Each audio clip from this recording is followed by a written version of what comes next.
Back to our channel Pooja Foods. ఈరోజు మన వీడియోలో బెల్లమన్నం ఎలా చేయాలో చూద్దామండి. ఈ బెల్లమన్నం చాలా బాగుంటుంది. ఆర్గానిక్ బెల్లం అండి, అది నాటి బెల్లము. చాలా టేస్టీగా ఉంటుంది.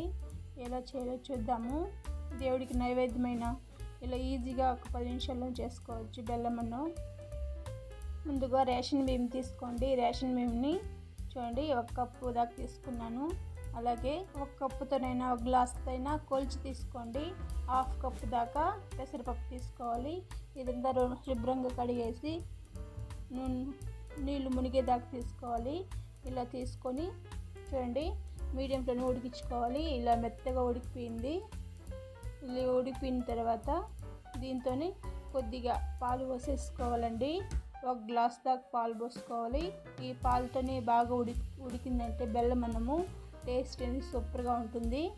పాలు దీంతో పోయడం ఇష్టం లేకపోతే స్కిప్ చేసుకోండి. మేమైతే పాలు పొంగులు చేస్తున్నాం కాబట్టి ఇలా కొద్దిగా పాలు పోసేసుకొని ఇలా బాగా 2-3 సార్లు బాగా కలిపేసుకోవాలి. అలాగే ఇలాచీ పౌడర్ వేసుకోవాలండి, బాగా దంచి వేసేసుకోవాలి. మంచి ఫ్లేవర్ ఉంటుంది ఇలాచీ. అలాగే దాన్ని పక్కన పెట్టేసి వేరే బౌల్లో జాగరి వేసుకొని కొద్దిగా నీళ్ళు పోసుకొని బెల్లాన్ని కరిగించుకోవాలి. అలాగే వేసుకోకుండా ఇలా కరిగించి పెట్టుకోవాలి. అలాగే 1 స్పూన్ దాకా గీ వేసేసుకోవాలండి. గీ వేసుకొని ఒకసారి ఇలా కలిపేసుకోవాలి. బెల్లం మనం ఇలా జారుగా ఉంటుంది. ఇప్పుడు వేడిగా ఉన్నప్పుడు కొద్దిగా చల్లారైన తర్వాత కొద్దిగా గట్టి పడుతుందండి. బెల్లంలో ఇలా కొద్దిగా నీళ్ళు పోసి బెల్లం అంతా కరిగిపోయింది. దీన్ని స్టవ్ ఆఫ్ చేసుకొని కొద్దిగా చల్లారాలి.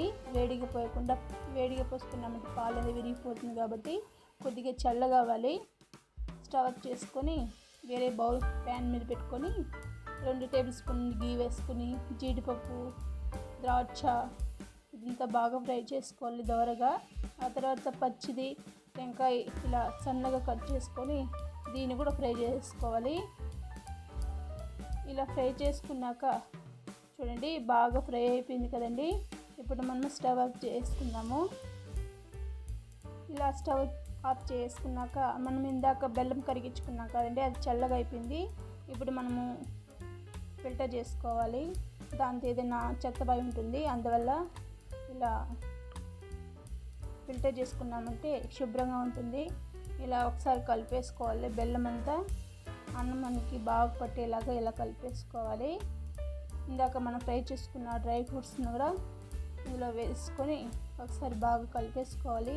అంతేనండి, బెల్లం అన్నం అయితే రెడీ అయిపోయింది. చాలా బాగుంటుంది, టేస్ట్ కూడా చాలా బాగుంటుంది. మీరు కూడా ఒకసారి ట్రై చేయండి. నా ఛానల్ని కొత్తగా చూసిన వాళ్ళైతే లైక్ చేయండి, షేర్ చేయండి. ప్లీజ్ సబ్స్క్రైబ్ చేసుకోండి. మరో మంచి వీడియోతో మళ్ళీ కలుద్దాం. Thank you.